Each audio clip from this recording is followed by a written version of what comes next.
There are places where science ends and darkness begins, where reality fractures and nightmares breathe. These are the tales of Carl Otto's dark anthology. Dark Water, Episode 4, Lessons in Loyalty. A story by Carl Otto. As his son ran off, Van Horn's face hardened, his mind turning to the darker matters that awaited him in the barn. He squared his shoulders, preparing himself for the confrontation to come. With a deep breath, he pushed open the heavy wooden door and stepped inside, the musty smell of hay and dust filling his nostrils. There, in the center of the barn, sat the madam from the Saltmarsh brothel. Tied to a chair, her broken wrist hanging at an unnatural angle. Van Horn circled her slowly, his eyes cold and calculating, his anger simmering just beneath the surface. The madam was a woman in her late 30s, her once beautiful face now marred by a life of hardship and cruelty. Her dark hair, usually pinned up in an elegant coiffure, now hung in disheveled strands around her face. Her eyes, a striking green, were wide with fear, darting nervously as Van Horn moved around her. "I'm told you had an interesting visitor last week," Van Horn said, his voice dangerously calm. "A man in a cloak, who left quite a mess behind him." The madam swallowed hard, her throat bobbing. "It wasn't just a man," she whispered, her voice trembling. "It was something else, something unnatural." Van Horn's lips curled into a sneer. "Unnatural? Do you take me for a fool? I deal in facts, not superstition." He leaned in close, his face mere inches from hers. The madam recoiled, pressing herself back into the chair, her breath coming in short, panicked gasps. "What I know is this. You were entrusted with my assets, the brothel, the girls, the dream lily, and you let them all slip through your fingers." The madam shook her head frantically, her bound hands straining against the ropes. "I tried to stop him, but he was too strong. He moved like a shadow, and his eyes, they were black as the void. He broke my wrist like it was a twig." She nodded towards her broken wrist, the pain evident in the tight lines around her eyes and mouth. The grotesque twist of bone protruding through flesh was surrounded by purple-black contusions, visible even in the dim light of the barn. Van Horn straightened, his expression unmoved. "Your excuses bore me. I don't care about your broken bones or your ghost stories. What I care about is results." He began to pace, his hands clasped behind his back. The madam's eyes followed him, her body tensing with each step. "This Dark Water, as they call him, has become a thorn in my side, disrupting my operations, interfering with my business. It's time I dealt with him myself." The madam's eyes widened, her face pale. "You don't understand. He's not just a man. He's a demon, a monster. You can't fight him alone." Van Horn whirled on her, his eyes blazing. The madam cowered, shrinking into herself as much as her bonds would allow. "I am Adrian Van Horn. I have built an empire on the backs of men and monsters alike. I will not be undone by some vigilante in a cloak." He nodded to his men, who stood at attention. The madam began to tremble, her eyes brimming with tears. "Get rid of her. Leave her body somewhere public. Let it serve as a message to all who would fail me." The men moved forward, their faces grim. The madam began to scream, her voice raw with terror. She thrashed in her bonds, her face contorted in fear and pain as they dragged her from the barn. Van Horn watched them go, his features frozen in stone-like detachment. He turned to the window, gazing out at the darkening sky. "You think you can challenge me, Dark Water?" he murmured, his voice low and menacing. "You have no idea what you're up against. I will find you, and I will destroy you, and all of Saltmarsh will learn the price of defying Van Horn."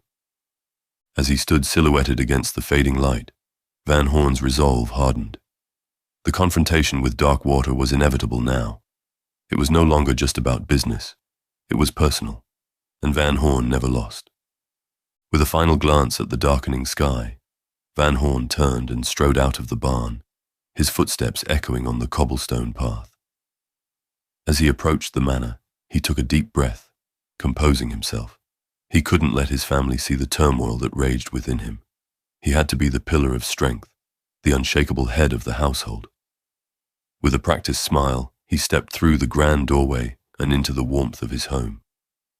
The dining room of the Van Horn Manor was a grand affair, with high ceilings, ornate tapestries, and a long, polished table that could comfortably seat 20 guests. Tonight, however, the table was set for a more intimate gathering, just the immediate Van Horn family. Van Horn sat at the head of the table, his wife Johanna to his right, and his children, Lucas and Magdalena, to his left.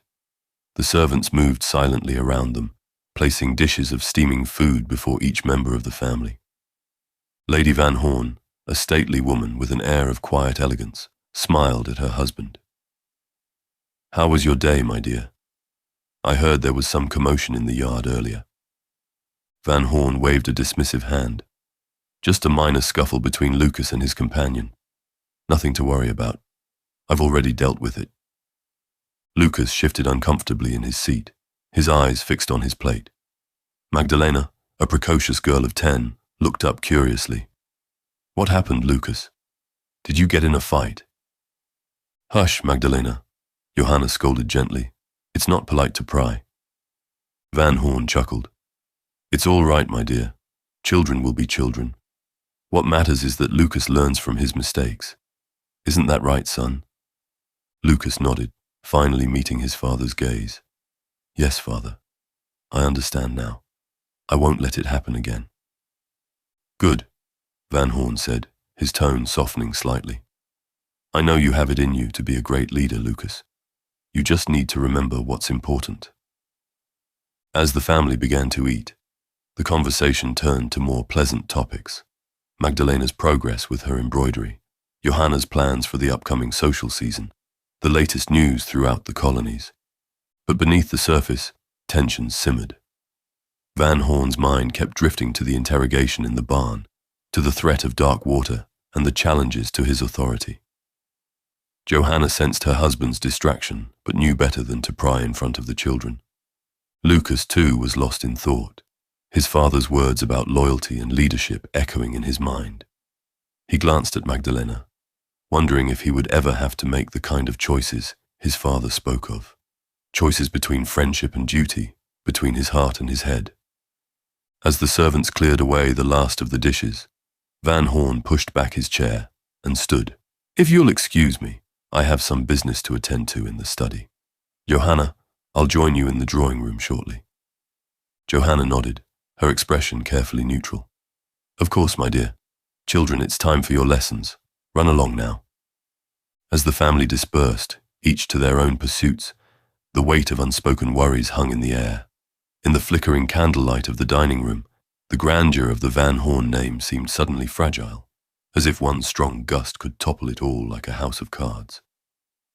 But while the Van Horns retired to their gilded chambers, a far darker scene was unfolding in the shadows of the estate. In the old barn, far from the warmth and light of the manor, the air was thick with the stench of fear and blood. The coppery tang of fresh wounds mingled with the sour reek of sweat and the musty smell of old hay, creating a nauseating mucus that clung to the back of the throat. Here, in this dimly lit space, the true nature of the Van Horns' power was laid bare, written in the suffering of those they deemed beneath them. Kai's father hung upside down from the rafters, his back a lattice of bloody welts. Each ragged breath he drew was labored, a wet, gurgling sound that spoke of the damage done to his body. He groaned in pain as the overseer's whip cracked against his flesh, the sound sharp and cruel in the close confines of the barn. Kai stood in the corner, his face streaked with tears, his small body shaking with each blow. The rough wood of the barn wall dug into his back as he pressed himself against it, trying desperately to distance himself from the horror before him. But it wasn't the overseer who held his attention.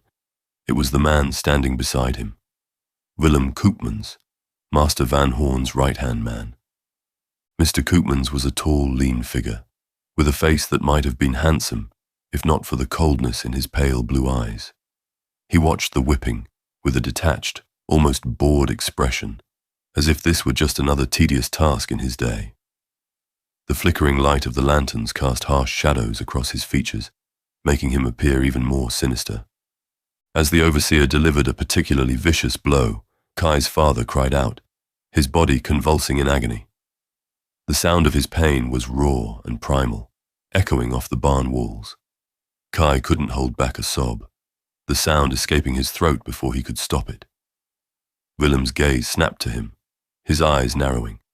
"Quiet, boy," he said, his voice soft but laced with menace. Each word was enunciated clearly, the tone calm and measured, but the underlying threat was unmistakable. "You brought this upon him." Kai shrank back, trying to make himself as small as possible. The smell of his own fear was sharp in his nostrils, mixing with the other odors in the barn. But Koopmans stepped closer, looming over him like a shadow. His physical presence was overwhelming, his body heat palpable even from a distance. "You think you know fear because your master punishes you?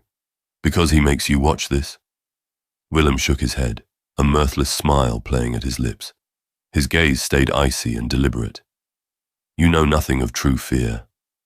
He leaned down, his face inches from Kai's, his eyes boring into the boy's soul. His breath was hot against Kai's skin, carrying the faint scent of wine and tobacco. "I am the one you should truly fear, Kai. I am the one who carries out what is best for him, who ensures that his enemies pay the price for their defiance." Koopman's hand shot out, gripping Kai's chin, his fingers digging into the soft flesh. He forced the boy to meet his gaze, his grip painful and unyielding. "Understand this, young Master Lucas is my godson. If you ever raise your hand against him again, it won't just be your father who suffers. I will make your whole family pay. Your mother, your sisters, everyone you hold dear. Do you understand?" Kai nodded frantically, tears streaming down his face. The salt of his tears stung the small cuts on his face from where he had been thrown to the ground earlier. Koopmans released him, shoving him back against the wall. The rough wood scraped against Kai's back, splinters digging into his skin through his thin shirt. "Remember this, boy," he said, his voice a cold whisper that seemed to cut through the air like a blade. "The Master's mercy is the only thing standing between you and me, for my mercy is in very short supply." With that, he turned and strode out of the barn, his footsteps echoing on the packed dirt floor. The sudden absence of his presence was almost as overwhelming as his proximity had been, leaving Kai feeling drained and shaken. Kai was left to watch in helpless horror as his father's punishment continued. Each crack of the whip was like a physical blow, making him flinch and cower. The metallic scent of blood grew stronger, mixing with the other odors in the barn until the air was almost too thick to breathe. The overseer delivered one final brutal blow, the sound of it echoing in Kai's ears. His father went limp, his body swaying gently in the flickering lantern light. The sight of him, broken and bleeding, was seared into Kai's mind, a nightmare image that he knew would haunt him for the rest of his life. "Cut him down," the overseer grunted to his men, his voice rough with exertion. "And someone get this sniveling brat out of here. I can't stand the sound of his crying." Rough hands seized Kai, dragging him out of the barn and into the night. The cool air outside was a shock after the oppressive heat of the barn, making him gasp. As he stumbled back towards the slave quarters, his father's blood still staining his clothes, Koopman's words echoed in his mind. He had thought he understood his place in the world, understood the rules that governed his life as a slave. But now, as the true depths of his powerlessness sank in, he realized that he had barely scratched the surface of the darkness that lurked beneath the surface of the Van Horn estate. And at the center of that darkness, more terrifying than Master Van Horn himself, was the cold, merciless figure of Willem Koopmans. His presence lingered like a shadow, a constant reminder of the true nature of power and the depths of cruelty that men were capable of.